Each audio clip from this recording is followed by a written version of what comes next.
In this video, we'll explore how to use the Foursquare vocabulary strategy to learn and remember important vocabulary words. And then what we'll do is we'll practice with a sample word. So as you read through your college textbooks, you're going to encounter many new vocabulary words. Some of those you may recognize, and then there may be some that are completely brand new to you. As we discussed earlier when we were going over the HIT strategy, it's always important to preview the text and identify any unknown vocabulary words. And remember, often these will be bolded in your textbook chapters. While you're doing your pre-reading, you can also look to see if there are the vocabulary words in the sidebars or on the side where they are defined. And it's always a good idea to read those over.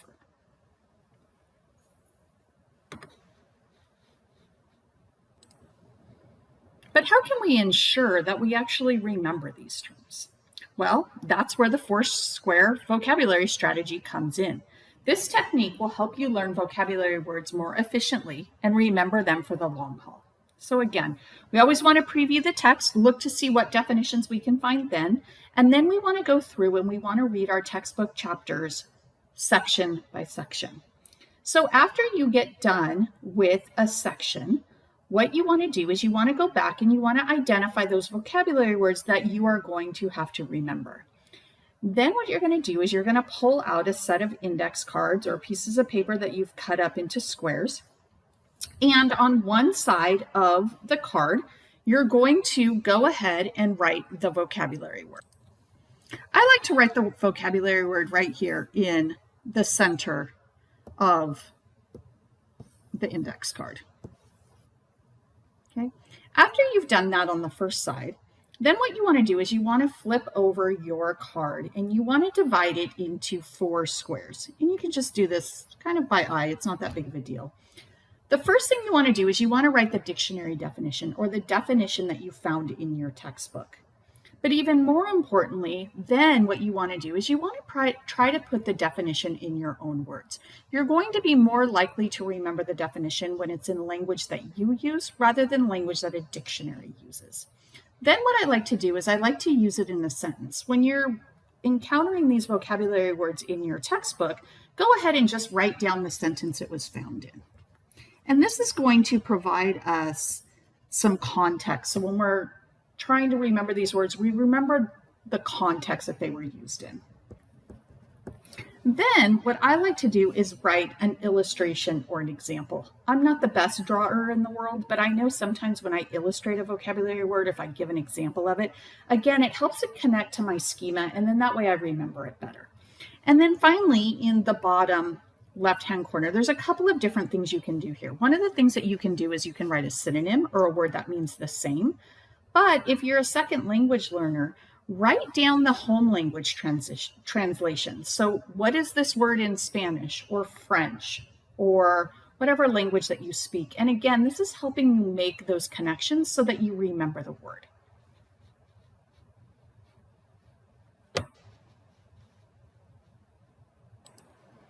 So let me show you an example of this technique. So here we have a sample page out of a biology textbook, and they're talking about the different cell divisions.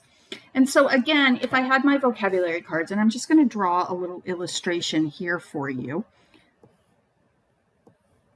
But this would be the front of my vocabulary card. And let's just say we're taking the word prophase. So I'm going to write the word prophase on the front of the card. And then what I would do is flip the card over. So now I have the other side of the card. I'm going to divide it into 4. I am going to write the definition. So again, mine's a little bit small, but basically I'm going to write something like this is the first phase.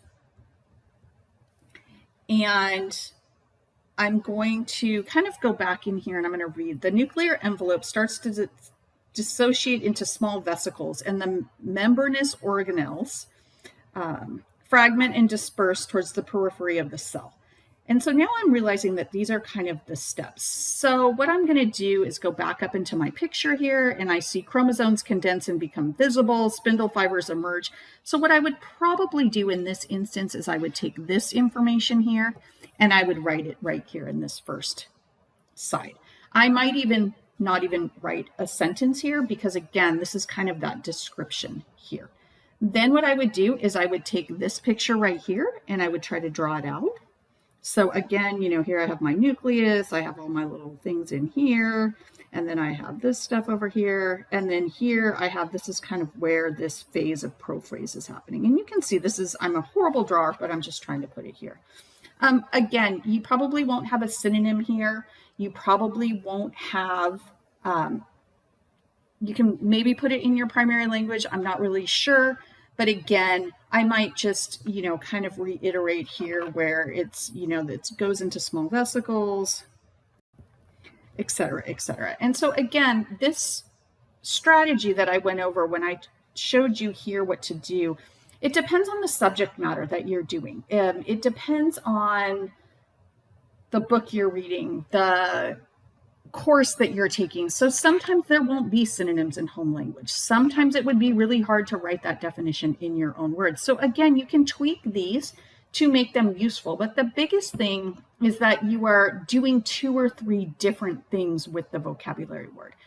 Again, a good rule of thumb is dictionary definition, use it in a sentence, synonym, home language, illustration, and example. But you can see in this biology textbook that was really hard to do. So I just kind of tweaked it a little bit. I changed it for my purposes. And that's one of the things when I give you all of these strategies, I want you to remember that these strategies are just a guide. And what you need to do is you need to work on these strategies and you need to tweak them so that they work for you. So the assignment for this week is for you to take a textbook chapter from another class that you're taking, or if you don't have another class, I did put a link to a psychology textbook chapter. And I want you to go through and I want you to practice this. Part of the reason I'm having you pick a chapter from a textbook that you're currently reading is I want you to see the relevancy. I want you to see how the strategy I'm giving you here can be used in your other classes. So anyway, as usual, please feel free to email me with any questions. Have a great day.